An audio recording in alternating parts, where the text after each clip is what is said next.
अस्सलाम वालेकुम नाज़रीन, मैं हूं अरसलान को खैर। आप देख रहे हैं program play field. Governing board के दो नामजद अरकान के नामों का नोटिफिकेशन जारी हो गया। असद अली खान और रमीज़ राजा साहब के नाम सामने आ गए। रमीज़ राजा बतौर चेयरमैन उनकी तकर्री के लिए उन्हें मंजूरी दे दी है वज़ीर आज़म की जानिब से। वज़ीर आज़म ऑफिस ने उन्हें कॉल भी कर दी, जिस पर रमीज़ राजा साहब ने वजाहत भी दे दी कि मुझे कॉल आ गई और तमाम तर चीज़ें होने जा रही हैं। एहसान मानी साहब बतौर चेयरमैन अब आगे काम नहीं करेंगे, ये उनका अपना फैसला है। जबकि उनकी दो मुलाकातें वज़ीर आज़म इमरान खान से हुई और उन्होंने कहा कि मैं अब आगे काम नहीं कर सकता, जिसके बाद मेरा ख्याल है रमीज़ राजा साहब का रास्ता बिल्कुल साफ़ हो गया। कैसा होगा रमीज़ राजा साहब के आने के बाद तमाम तर मामलात कैसे चलेंगे, टेन्योर कैसा रहेगा, और जो टेन्योर गुजर गया एहसान मानी साहब का वो कैसा था? टीम्स पाकिस्तान आई, PSL हुई, तमाम तर चीज़ें अपने टाइम पर होती रहीं। एक मुश्किल हालात भी फेस किए कोविड-19 की वजह से, लेकिन उसके बावजूद तमाम तर चीज़ें हुई और मुनक्किद भी हुई। पाकिस्तान के अंदर भी मैचेस हुए, पाकिस्तान से बाहर ले जानी पड़ी PSL, तो ये काम भी हुआ।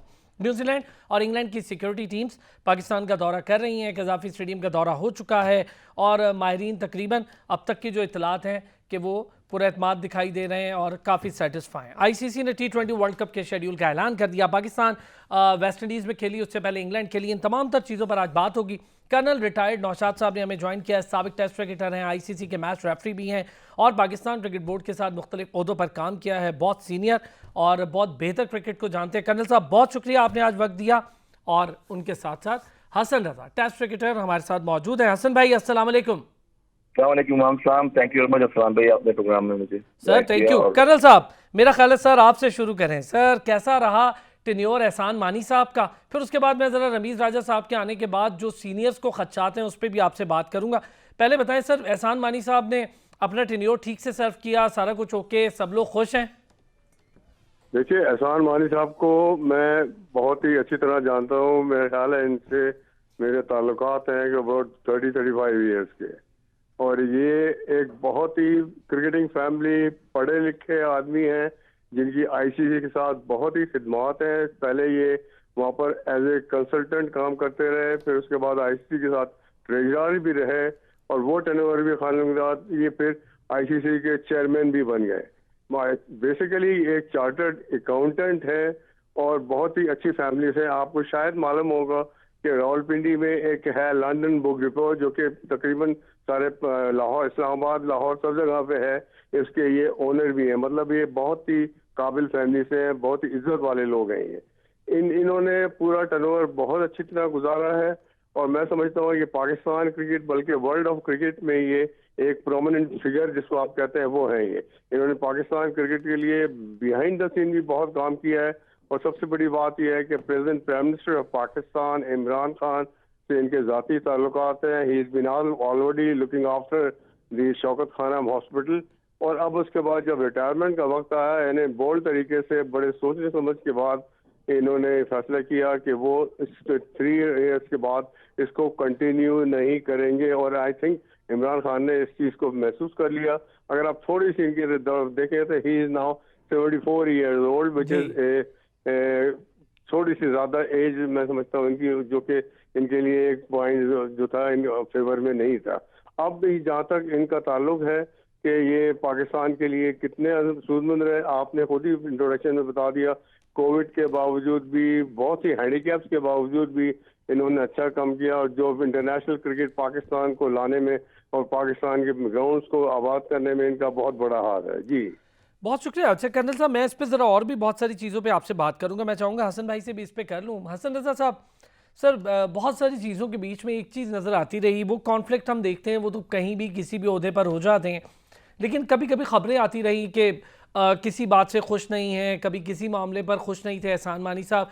फिर जब फाइनली उनसे पूछा गया कि काम करना है, तो शायद उन्हें, मुझे जो मेरे पास इत्तलात हैं, वो शायद चाह नहीं रहे थे कि रमीज़ राजा साहब को बतौर चेयरमैन नॉमिनेट किया जाए। वो शायद किसी और के हक़ में हो, या ख़ुद वो शायद नहीं करना चाह रहे थे ये मामला, लेकिन चूँकि एक लॉबिंग हो रही थी उनके मुताबिक। बहरहाल ये सारी चीज़ें क्लैश, वसीम खान साहब का अपना रोल और फिर एहसान मानी साहब का अपना रोल, काफ़ी टेंस सिचुएशन भी देखी एहसान मानी साहब ने, लेकिन चूंकि वो ICC के साथ एसोसिएटेड बड़ा लंबा अरसा रहे, तो एडमिनिस्ट्रेटिवली वो एक स्ट्रॉन्ग पर्सनैलिटी हैं। देखिए, एडमिनिस्ट्रेशन में तो आप देखिए पाकिस्तान में बहुत प्रॉब्लम्स भी रहती हैं, और सिक्योरिटी रीजन चाहे हो जाए, चाहे कोई भी रीजन होता है, स्पेशली जब से मुल्क के हालात खराब हुए थे, सिक्योरिटी जिसमें बड़ा इंपॉर्टेंट हो गया था। और पाकिस्तान में क्रिकेट जब आई तो उसमें सारे प्लेयर्स टीमें आना शुरू हो गई। मगर एडमिनिस्ट्रेशन जो है स्ट्रांग होनी चाहिए पीसीबी की, क्योंकि दुनिया में जाके एक अपना नाम काम बनाना पड़ता है। वहाँ की रेपुटेशन और यहाँ की रेपुटेशन ऐसी होती है कि पाकिस्तान जगह दुनिया में खेल रही है। और जिस तरह पीएसएल में सारे प्लेयर यहाँ पर आए, लोग आए, आके खेले, तो एहसान मानी का ट्रेनर भी अच्छा रहा है। इससे पहले अगर आप देखिए निजाम सिटी से आपसे इन्होंने पीएसएल करवाई थी, एक प्लेटफॉर्म दिया पाकिस्तान को। पाकिस्तान की बका के लिए जो बेहतरी कर रहा है अच्छी तरह से करे। और पाकिस्तान जिस तरह से वसीम खान आए, उन्होंने बड़ी कोशिश की, जो बाहर की टीमें उनको लेके आए। अभी कन्विंस कर रहे हैं न्यूजीलैंड शायद आएगी यहाँ पर, और टीमें भी आगे खेलेंगी। श्रीलंका की टीम आई। मगर पाकिस्तान की बका के लिए बेहतरी के लिए क्रिकेट होनी चाहिए, और जो जो अपना रोल अदा कर सकते हैं वो लोग करें पीसीबी में, और पाकिस्तान को एक अच्छे प्लेटफॉर्म पे लेके आए पाकिस्तान क्रिकेट को। कर्नल साहब, कहा यह जा रहा है कि जो कॉम्बो था वसीम और एहसान मानी साहब का, ये बड़ा एक अच्छा परफेक्ट कॉम्बो रहा पाकिस्तान के लिए। दोनों ने मिलकर बड़ा ज़बरदस्त काम किया। रमीज़ राजा साहब अब आ रहे हैं, क्या समझते हैं कुछ डिफरेंट आइडियोलॉजी होगी पीसीबी की, कुछ डिफरेंट तरीके से काम होगा? और जिस तरह से सीनियर्स थोड़ा सा परेशान दिखाई दे रहे थे कि कहा खबरें यही हैं कि हफीज़ को थोड़ी सी परेशानी ज़रूर होगी, और इसी तरह रमीज़ राजा साहब सपोर्ट भी करते हैं सीनियर्स पर जूनियर्स को, तो क्या आने वाला टाइम जो है वो थोड़ा टफ होगा? रमीज़ राजा साहब के काम का स्टाइल डिफरेंट होगा? देखिए, रमीज राजा जो है, इनको अगर आप थोड़ा सा फॉलो करें तो सबसे बड़ी इनकी क्वालिफिकेशन ये है, even after retirement as a test cricketer he took over the commentary, और कमेंट्री की वजह से इवन प्रोमिनेंट पर्सनालिटीज में आ गए, जिसने कि पाकिस्तान के बिहाफ पे बहुत सी कंट्रीज में ट्रैवल किया, बहुत से दोस्त बनाए, बहुत से इंटरनेशनल ऑर्गेनाइजर जो क्रिकेट के ऑर्गेनाइजर थे उनसे इनका ताल्लुक हुआ। और मैं समझता हूँ कि इन्होंने एक रिस्पेक्ट कमाई एज ए कमेंटेटर। पढ़े लिखे आदमी हैं, अनदर क्रिकेटिंग फैमिली। मैं इनके वालिद साहब को भी जानता हूँ जो कि राजा सलीम अख्तर थे, he as a former CSS officer, और पाकिस्तान की क्रिकेट टीम के सिलेक्शन कमेटी के मेंबर भी थे। I still remember when I played my first test, he was one of the selectors of Pakistan. अच्छा, एनीवे, उसके बाद इनके भाई हैं वसीम राजा जी, वसीम हसन राजा, आप एक प्रोमिनेंट क्रिकेटर रह चुके हैं। फिर आप ना अगर थोड़ा सा इसको फॉलो करें तो रमीज जो है वो पाकिस्तान की क्रिकेट में कहीं ना कहीं इन्वॉल्व है। He has been a director cricket operation, chief selector, member of the governing board जो प्रीवियस था। उसके अलावा बहुत से इनके अपॉइंटमेंट इनकी रह चुकी हैं। मैं लकी था कि when I took Pakistan team in the 93 to tour of Australia and New Zealand as a manager, he was the vice captain, और उनके साथ मियादाद कैप्टन थे, और मैंने बड़े क्लोजली इन सबको देखा कि इनकी किस तरह की इनकी बिहेवियर है। एंड आई फाउंड कि ये रमीज जो है ये थोड़ा प्रोफेशनल्स हैं और क्रिकेट पे ज्यादा कंसंट्रेट करते हैं। इन पे आप किसी भी तरीके से ट्रस्ट इस सेंस में कर सकते हैं, he will never go in the wrong hands to do anything against Pakistan interest. उसके बाद फिर जब वापस आए, इन्होंने कमेंट्री में इतना अपना कुछ कर लिया, तो मैं समझता हूँ कि इमरान खान से जिस तरह के इनके जाती ताल्लुकात हैं, as they been part of the 92 world cup, इनके लिए कोई मुश्किल नहीं था कि ये इमरान खान के नोट को देख लें। पढ़े लिखे हैं क्योंकि लोग जानते हैं, and Imran wanted somebody who should be test former cricketer, तो उसके लिए उनको वसीम रमीज बहुत ही सूटेबल नजर आए, और उन्होंने ऑलरेडी उनके लिए नोट दे दिया था। अब जो चॉइस थी कि but he had the respect for Mani, but he has got the requirement for the Rameez as well. तो इसने यही समझा कि दोनों को बुला के बात करें, एक ही दिन में दोनों को बुला के बात की और डिसीजन इसमें ले लिया। And I M one of those lucky one जिन्होंने इंग्लैंड के साथ पहले फर्स्ट टूर पे 1971 में इंग्लैंड का टूर किया था। मैं ये समझता हूँ कि हमेशा से उनकी थिंकिंग एक प्रोफेशनल है, एक स्ट्रॉन्ग एडमिनिस्ट्रेटर है, और मैं समझता हूँ उनकी चॉइस जो होती है उसमें गलतियाँ थोड़ी बहुत ही कम होती हैं। जी चलिए, ये एक अच्छी चीज़ आपने बताई कि ठीक है, उन्होंने इमरान खान साहब के साथ ज़ाहिर क्रिकेट के लिए, इमरान खान साहब उनका माइंड जानते हैं, वो वज़ीर आज़म को जानते हैं, पाकिस्तान क्रिकेट को जानते हैं। हसन भाई, लेकिन एक चीज़ है, रमीज़ राजा की कमेंट्री में भी और उनके अपने इंटरव्यूज़ में भी जितना मैंने फॉलो किया या उनसे कभी बात भी हुई, तो ये बात है कि वो समझते हैं कि बाहर से जो फॉरेन कोचेज़ हैं वो बेटर परफॉर्म करते हैं, वो जब पाकिस्तान आते हैं तो उनसे सीखना चाहिए दूसरों को। अब ये जो कोचिंग वाला मामला है, आप समझ रहे हैं कि मिसबाह लीग के लिए भी कुछ परेशानी हो सकती है? डेफिनेटली हो सकती है, अपनी बिल्कुल। थिंकिंग है, रिचर्ड फाइबर्स जो है थे। काफी खुद भी स्ट्रगल कर रहे थे आप कि रजा से टीम बात जो कर रहे हैं है सर? जी जी हसन भाई। कुछ प्लेयर इंजर्ड भी रहे हैं। उसके बाद मिसबा को प्रॉब्लम हो सकती है, क्योंकि हमारे यहाँ लाइकिंग डिसलाइकिंग आपको पता है वो चलती रहती है, कोई भी फील्ड हो, चाहे वो एडमिनिस्ट्रेशन हो, चाहे वो क्रिकेट हो, चाहे वो मैनेजर हो, कोई भी फील्ड हो, मगर प्रेशर तो रहता है, हर प्लेयर पे भी रहता है हर दफा। तो रमीज भाई ने खुद क्रिकेट खेली भी है, और 97 में मुझे याद है सारा कप में वो हमारे साथ खेले भी हैं लास्ट टर्नियर में क्रिकेट में, मगर कम्युनिटी में उन्होंने अपना एक रेपुटेशन बनाई। उसके बाद फिर फॉरेन कंट्री के जो जितने भी कमेंटेटर थे उनके साथ कम्युनिटी की। डिपेंड करता है कि जब वो आएंगे तो अब क्या क्या न्यूज लेके आएंगे पाकिस्तान क्रिकेट बोर्ड में, और किस तरह से चीज़ों को मैनेज करेंगे। सबसे बड़ी चीज़ होती है कि जब इंसान हमारे यहाँ पाकिस्तान में किसी पोस्ट पे आता है तो उसकी क्या क्या जिम्मेदारियाँ होती हैं, तो किस तरह से इसको कंप्लीट करेगा, और क्या क्या फ्लॉज है जो चीज़ें कवर करनी है पाकिस्तान क्रिकेट में वो करें। ये ठीक है। मैं हसन भाई इस पे चले, मैं इस पे अब थोड़ा सा इसको वाइंड अप करते हैं, फिर ब्रेक पर जाना होगा। ब्रेक से आऊँगा तो बहुत सारी चीज़ों पे बात करूँगा। कन साहब एक शॉर्ट सा आपसे एक आंसर चाहिए, फिर ब्रेक से आऊँगा तो पाकिस्तान टीम और आने वाले टूर्स पे बात करेंगे। कर्नल साहब ये बताएं, वसीम खान साहब अपना रोल प्ले करेंगे, रमीज राजा अपना रोल प्ले करेंगे, आपको लगता है कि कोई कॉन्फ्लिक्ट नहीं होगा? वसीम खान का लेस्टरशायर से ताल्लुक है। ये is been head of the Leicestershire cricket. हम लोग अंडर 90 पाकिस्तान ए के लिए टूर पे गए थे। हमारा भी एक लेस्टरशायर से पाकिस्तान ए का मैच था। वहां मैंने देखा कि he has full command on the affairs of Leicestershire cricket. मतलब ये कि समझते हैं, क्रिकेट खेले भी हैं, समझते भी हैं, और एक स्ट्रेट फॉरवर्ड आदमी है। रहने वाले आज़ाद कश्मीर के ही हैं, मगर ये कि वहाँ के बड़े बड़े सारे इंग्लैंड में हैं। उनकी थिंकिंग जो है, जिस तरह की इंग्लिश काउंटी क्रिकेट के एडमिनिस्ट्रेटर की होती है, वो चीज़ उनमें मौजूद है। और इनका टेन्योर जो है ये फरवरी नेक्स्ट ईयर में ख़त्म हो जाएगा। I think this will be about 4 to 5 months, जिसमें कि ये दोनों साथ होंगे। अगर इस दोनों के दरमियान ये काम करते रहे, और मैं समझता हूँ कोई प्रॉब्लम नहीं होनी चाहिए। हाँ, ये हो सकता है कि ये अगर रमेश चाहे तो उनको अर्ली किसी वजह से फारिग कर दें, कि अगर उनको उनके काम करने का अंदाज पसंद है, ये हो सकता है। अच्छा, मैं एक ब्रेक लेता हूँ। कर्नल साहब भी मेरे साथ मौजूद हैं, हसन रजा भी मेरे साथ मौजूद है। एक ब्रेक लेते हैं, ब्रेक से वापस आते हैं तो इस पर मजीद बात भी करेंगे।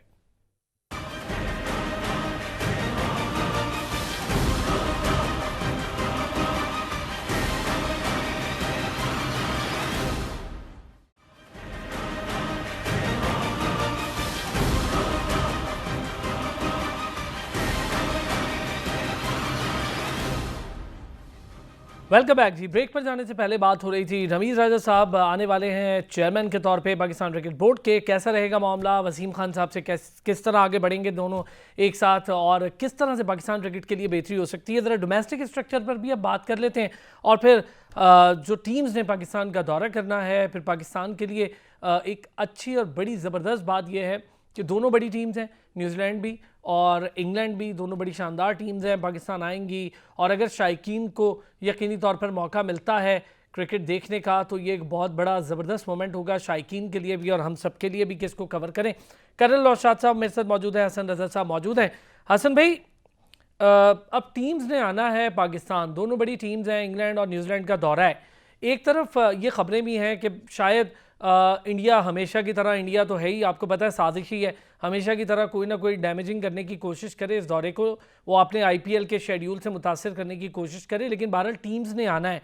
फ़र्ज़ करें ए टीम या बी टीम जो भी आते हैं प्लेयर्स, वो सुपरस्टार ना भी आए, लेकिन टीम आ रही होगी, तो कितना बेहतर होगा पाकिस्तान क्रिकेट के लिए, पाकिस्तान के ग्राउंड्स के लिए, शायकीन के लिए?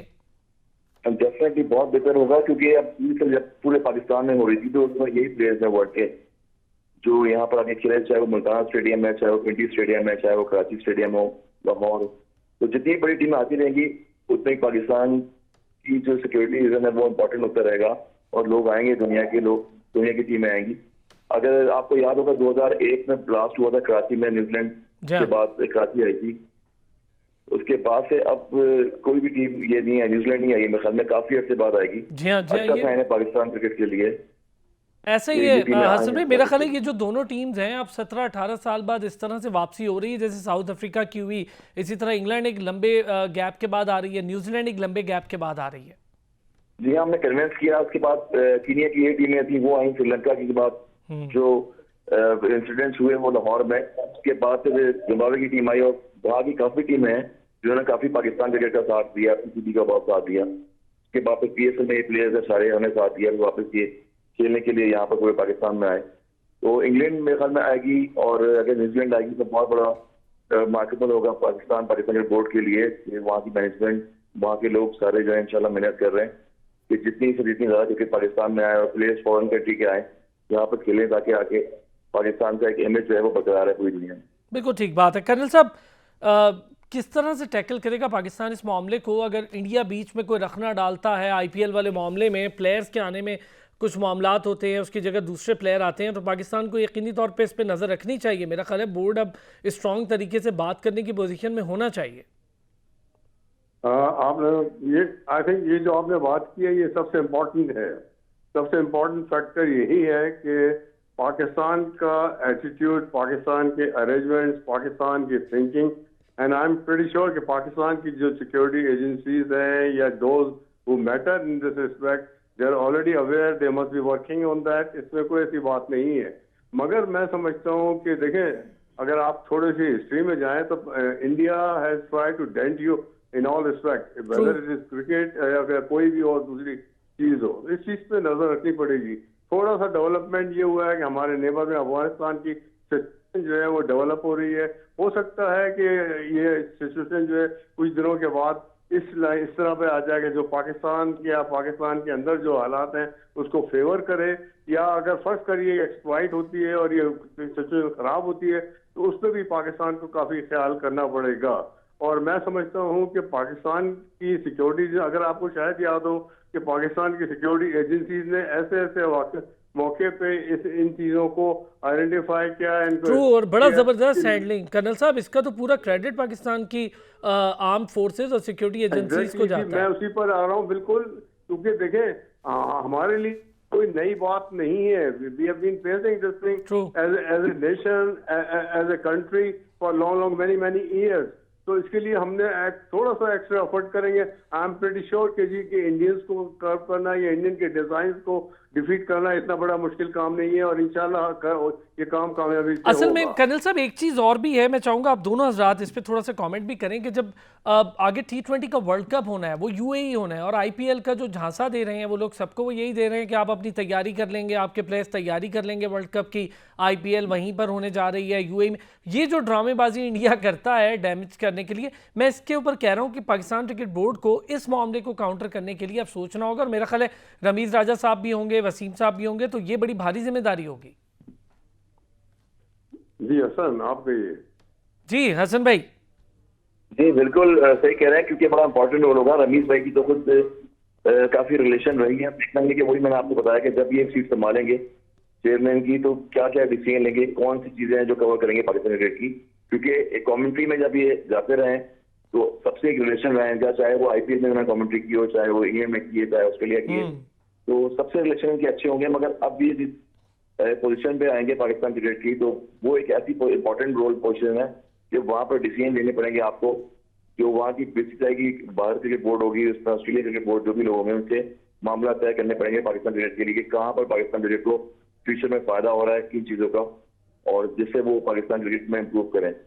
बिल्कुल ठीक बात है, और टीम्स पर ये जाहिर है पाकिस्तान क्रिकेट बोर्ड को प्रेशर डालना भी चाहिए कि बहुत हो गया भाई, हमने बहुत अब अमन की पूरी दुनिया को दिखा दिया, साउथ अफ्रीका आ गई और वो इंटरनेशनल टीम्स मुसलसल पाकिस्तान आ रही हैं, अब कोई ऐसी बात नहीं है, अल्हम्दुलिल्लाह हर जगह अच्छे मैचेस हो सकते हैं। कर्नल साहब, coming back to the point के अब आईसीसी का वर्ल्ड कप है, T20 का, ये बताएं सर तैयारियां आपको कैसी लग रही हैं हमारी टीम की? कर्नल साहब, जो टीम की इस वक्त सिचुएशन इंग्लैंड में हमने देखी, आप समझ रहे हैं कि हमें सारी टीम ठीक है, मामला ठीक है, बैटिंग लाइनअप ठीक है, बॉलिंग हमारे पास है, बॉलिंग अब कुछ परफॉर्म भी करना शुरू हो गई है, हमने लास्ट वेस्ट इंडीज का टेस्ट देखा। मैं समझता हूँ कि जिस तरह की हमारी अभी टैलेंट है, जिस तरह की थोड़ा सा वक्त बाकी है, इसमें ज्यादा चेंजेस नहीं करने चाहिए। हमारे पास कुछ एक्सेप्शनली गुड टैलेंट मौजूद है। अब दूसरी बात यह है कि जब कोई नया हेड ऑफ द स्टेट आता है या हेड ऑफ द ऑर्गेनाइजेशन आता है तो उसकी थिंकिंग में थोड़ा सा फर्क आता है। हो सकता है कि वो प्रीवियस थिंकिंग में शायद वो राजी ना, उस एंगल से भी अगर आप देखें हो सकता है कि एक या दो चेंजेस ऐसे हैं जिसके शायद पहले लोग एक्सपेक्ट कर रहे थे वो ना हो। मैं कहने की कोशिश ही कर रहा हूँ कि सीनियर क्रिकेटर्स जो हैं एक और दो शायद उनको थोड़ा सा मुश्किलात पैदा हो सिलेक्शन के प्रोसेस से गुजरने के लिए, मगर अदरवाइज आप अगर एज ए टैलेंटेड क्रिकेटर्स देखें, T20 के स्क्वाड देखें, पाकिस्तान के पास हर चीज मौजूद है. The only thing is to give them a direction, give them a plan, give them an organization, give them a practice, give them a camp, and of course क्या जिस तरह के आजकल के क्रिकेट के हालात है, जो जिस तरह के क्रिकेट की मॉडर्नाइजेशन हो रही है, उन चीजों पे अभी से काम किया जाए और जो लड़के जिनमें कोई डेफिशिएंसी है उसको दूर किया जाए. मैं समझता हूँ कोई वजह नहीं है कि Dubai, Sharjah and Abu Dhabi के पीछे जहाँ पे के पाकिस्तान के प्लेयर इस तरह खेलते रहे जैसे कि इनके होम ग्राउंड है. कोई वजह नहीं कि पाकिस्तान की टीम वहाँ आउटस्टैंडिंग परफॉर्मेंस ना दे. हसन भाई, ये बताएं, हम मिडिल ऑर्डर के मसाइल से दो चार हैं, इसका क्या करेंगे मिडिल ऑर्डर के लिए? हम देख रहे हैं कि आज़म खान को भी टेस्ट किया जा रहा है और भी बहुत सारों को टेस्ट किया जा रहा है. सऊद शकील को अभी तक T20 में टेस्ट नहीं किया गया. बॉलिंग लाइनअप हमारी फिर भी बेहतर है. बहुत से लोग अभी ऑन वेट भी हैं, जैसे शाहनवाज धानी है, नसीम शाह ऑन वेट है, मूसा ऑन वेट है. हमारे पास बहुत सारे बॉलर्स हैं जो अभी खेले नहीं हैं. उनके लिए स्पेस है कि वो खेल सकते हैं, चूँकि हसन और शाहीन शाह अफरीदी, फ़हीम अशरफ, ये एक बड़ा शानदार हमारे पास स्ट्राइकर बन चुका है. ये बताएं सर, बैटिंग से कैसे निबर्द आजमा होने जाएंगे, क्योंकि हमारे पास ओपनर्स की बड़ी भरमार है. देखिए, अक्टूबर में वर्ल्ड कप शुरू होने जा रहा है और जितनी भी लीग हो रही हैं सारे प्लेयर्स लीग खेल रहे हैं, पूरी दुनिया के प्लेयर्स हो चाहे वो, और 10 से 11 लीग हो रही हैं दुनिया में, सब जगह खेल रहे हैं और स्क्रीन पर नजर आ रहे हैं प्लेयर खेलते में. 2020 में उनका एक्सपीरियंस नजर आ रहा होता है किस तरह खेल रहे हैं. अगर मैं बात करूँ सबसे पहले शुएब मलिक की, उनका नाम नहीं आ रहा वर्ल्ड कप में और इतने पीछे 20-22 साल से वो खेल रहे हैं. और पाकिस्तान के अगर प्लेयर मिल जाए एक्सपीरियंस है T20 के लिए, दो या तीन प्लेयर की जगह एक वाइड शुएब मलिक बनते हैं जब वो बैटिंग कर रहे होते हैं कि डेथ में आके शॉट्स भी खेलते हैं और उतनी क्रिकेट खेल रही है. उनका नाम जो है अभी तक फैसला नहीं आया. पाकिस्तान क्रिकेट में कैंप लगे हुए हैं, कजाफी में प्रैक्टिस मैचेस हो रहे हैं, अभी मर्जिंग प्लेयर्स हैं उनको खिलाया जा रहा है, सीनियर प्लेयर को खिलाया जा रहा है. मगर हम पाकिस्तान की लेकर सोचें तो हमें वो 11 प्लेयर ऐसे अच्छे खिलाने कॉम्बिनेशन की तरह कि वर्ल्ड कप में जो हमारे काम आए आगे और वर्ल्ड कप में हमें रिजल्ट दें के साथ. अच्छा हसन भाई, ये भी बताएं, मैं आपसे ही हसन भाई इसमें ज़रा ऐड करें, इस वक्त वर्ल्ड कप के लिए आपने ऑस्ट्रेलिया की टीम देखी, उन्होंने बेस्ट टीम के पूरा स्क्वाड एक बना लिया. इसी तरह न्यूजीलैंड आप देखें, उन्होंने अभी से तैयारियां शुरू कर दी. हम अभी तक इस बात पे बैठे हैं कि नहीं जी, हम कोई बात नहीं, तैयारी के मराहल में हम तैयारी कर रहे हैं, कभी आज़म को टेस्ट कर लेंगे, कभी किसी को टेस्ट कर लेंगे, कभी किसी को टेस्ट कर लेंगे, कभी अब्दुल्ला शफीक को. ये अब टेस्टिंग ख़त्म नहीं होनी चाहिए एक मुस्तनद तरीके? जैसे आपने भी कहा कि शुएब मलिक एक मिडल ऑर्डर के लिए बेहतर ऑप्शन हो सकते हैं, तो शुएब मलिक के साथ कोई एक अच्छा यंगस्टर जो ऑलरेडी डोमेस्टिक में भी परफॉर्म कर रहा हो, तो क्यों नहीं उसको हमने फिर अब तक ट्राई किया? परफॉर्म कर रहे हैं, इतने एक्सपर्ट नहीं बैट्समैन है. उसके बाद और ऐसे दीगर, मैं इतने सारे नाम है उनके नाम लूंगा, किसी के मिस हो जाएंगे. आप डोमेस्टिक में जो परफॉर्म कर रहे हैं उनको प्लेयर को खिलाएं. जैसे प्लेयर्स लीगों में खेल रहे होते हैं, एक्सट्राऑर्डिनरी बैटिंग कर रहे होते हैं. अगर आप कश्मीर प्रीमियर लीग की बात करें, आपके पास talent Bismillah Khan extraordinary batting कर रहे हैं T20 में, सही, और दीगर ऐसे प्लेयर्स हैं, उनको आप मौके दें, सीनियर जूनियर का कॉम्बिनेशन बनाएं. जब भी टीमें जीतती हैं, और जब तक सीनियर जूनियर का कॉम्बिनेशन नहीं बनता टीमें जीतती नहीं है. ये बात ठीक है कि सीनियर और जूनियर का कॉम्बिनेशन बहुत ज़रूरी है. कर्नल साहब, मुझे ये बताएं सर, ये जो मिडिल ऑर्डर वाली हम बात कर रहे हैं, कुछ दिखता है आपको कि हमारे पास मिडिल ऑर्डर में जिस तरह आज़म खान है उसको अभी टाइम चाहिए, लेकिन क्या वो उसकी कमी पूरी कर पाएगा या फिर शुएब मलिक पर ही इन्हिसार दोबारा से करना होगा? मैं आपकी आवाज बहुत ही कम हो गई है, थोड़ा सा. अच्छा, मैं कहता हूँ सर, मैं शुएब मलिक के हवाले से बात करना चाह रहा हूँ. जी, अब आवाज आ रही है मेरी कर्नल साहब? नहीं, I am sorry, I can't hear you. Okay, चले मैं कहता हूँ आपको दोबारा से कॉल मिला लेते हैं. हसन भाई सर, ये बताएं, एक तो हमारे पास डोमेस्टिक क्रिकेट की तब्दीली बड़ी तेज़ी से हो गई, ढांचा पूरा तब्दील हो गया. डोमेस्टिक क्रिकेट के ढांचे की तब्दीली में एक चीज़ ऐसी हुई है जो कि डिपार्टमेंटल क्रिकेट है. आप खुद बहुत लंबा अरसा डिपार्टमेंट क्रिकेट, बल्कि आपने खेली डिपार्टमेंट क्रिकेट, आप हो गए, इमरान फरत हो गया, तमाम क्रिकेटर्स, यूनुस खान, जावेद मियाँदाद, सारे लेजेंड क्रिकेटर्स ने खेली है.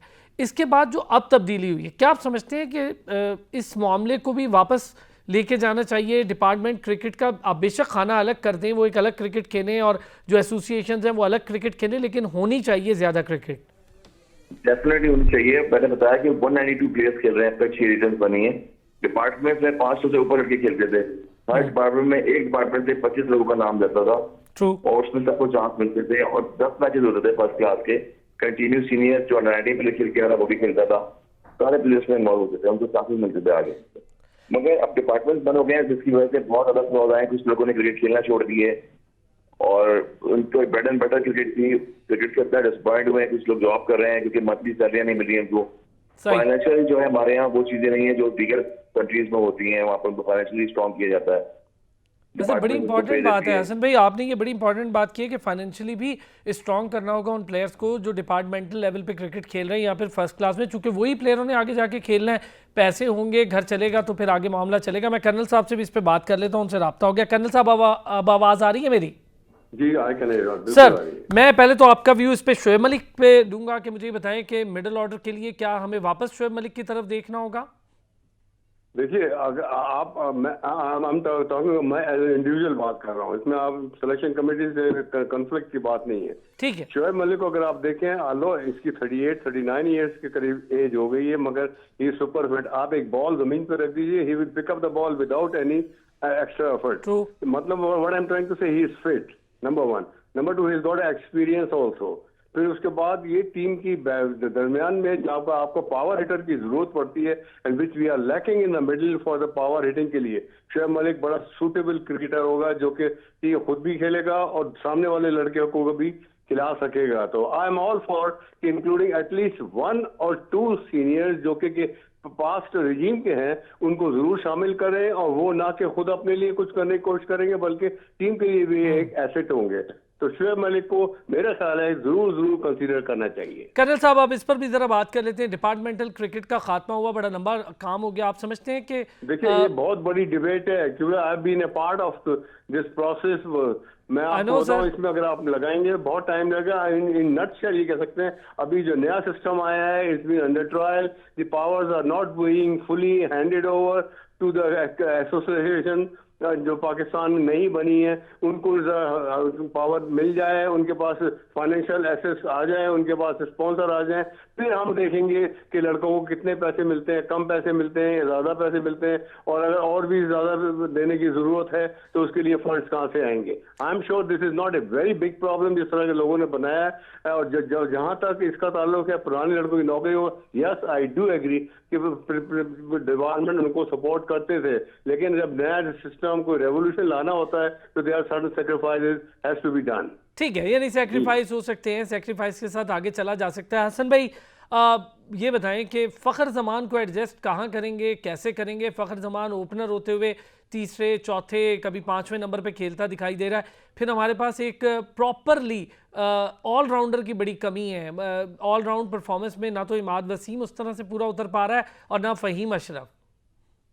देखिए, फ़खर जमान जो है वो ओपनिंग बैट्समैन है, और जिस तरह से वो फ्लैश खेलते हैं, शॉट्स खेलते हैं, नो डाउट बड़ी अच्छी उन्होंने खेली है। 22 का उन्होंने सेंचुरी की, डबल सेंचुरी की हरारे। इसके अलावा वो लीग में परफॉर्मेंस करते रहे नवाबंदर की तरफ से भी। मगर शॉर्ट ऑफ सिलेक्शन में हमेशा ही कहता हूँ कि जब भी प्लेयर खेल रहा हो, टॉप लेवल की क्रिकेट खेल रहा हो या कंट्री के लिए खेल रहा हो, उसको शॉर्ट ऑफ सिलेक्शन रखनी चाहिए अपनी। जैसे ही हम लीग में खेल रहे होते हैं, लीग के मैचेस होते हैं, वैसे ही हम पाकिस्तान के लिए खेल रहे होते हैं, जिसकी वजह से प्लेयर कंसिस्टेंट परफॉर्मेंस नहीं रहता पाकिस्तान टीम में। तो शॉर्ट ऑफ सिलेक्शन बड़ी इंपॉर्टेंट होती है, चाहे वो शोएब मकसूद हो, चाहे वो फ़खर जमान हो, चाहे वो इमाम उल हक हो। सारे प्लेयर्स जो हैं अभी तक 2, 4, 6 साल से खेल रहे हैं, मगर अभी तक वो अपनी पोजीशन को बरकरार। अच्छा हसन भाई, शोएब मकसूद को चांस दिया उसकी परफॉर्मेंसेस पे, जो T20 की परफॉर्मेंसेस से, लेकिन इंटरनेशनली फिर वही मसला बना कि वो उस तरह परफॉर्म नहीं कर पाया। मैंने उसके लिए आपको बताया कि हर एक लीग क्रिकेट में खेलने की टेक्निक अलग होती है, और पाकिस्तान के जब रिप्रेजेंट करते हैं उसके लिए आपको एक इंडिविजुअली खेलना पड़ता है और मुल्क के लिए खेलना पड़ता है। एक ही पोजीशन में आप नहीं खेलना चाहिए। शोएब मकसूद इतने रन किए, आप देखें लीग में वो खेल रहे होते हैं, जैसे रिचर्ड खेल रहे हैं, सारे शॉट्स खेलते हैं, वो मिड ऑन पे भी फ्लिक करते हैं और उसी पे भी आउट होते हैं ऑन साइड से। मगर पाकिस्तान क्रिकेट के लिए जब खेलना होता है आपको, तो मार्टिन गुप्टिल जैसे प्लेयर देखें न्यूजीलैंड के, वो किस तरह से नया बॉल खेल रहे होते हैं, बॉडी लेके जाते हैं बॉल पे। ये बड़ी अच्छी मिसाल दी हसन भाई आपने। तो हमें जो जिस तरह से कश्मीर प्रीमियर लीग में आप देखेंगे शायद ऐसे लीड करें उस टीम को, वो बच्चों को लड़ा रहे थे, खिला रहे थे, उनकी टीम फाइनल में जीती है। तो ये जो जज्बा जो है हमें पाकिस्तान कंट्री के मैच होता है उसमें भी नजर आना चाहिए। एक्सपीरियंस की जरूरत है। बहुत बहुत शुक्रिया। कर्नल रिटायर्ड नौशाद साहब, साबिक टेस्ट क्रिकेटर, ICC के मैच रेफरी हमारे साथ मौजूद थे। हसन रजा साहब, साबिक टेस्ट क्रिकेटर, हमारे साथ मौजूद थे। बहुत बहुत शुक्रिया हसन भाई और कर्नल साहब आपका। अगले हफ्ते फिर होगी आपसे मुलाकात, अपना ख्याल रखिएगा।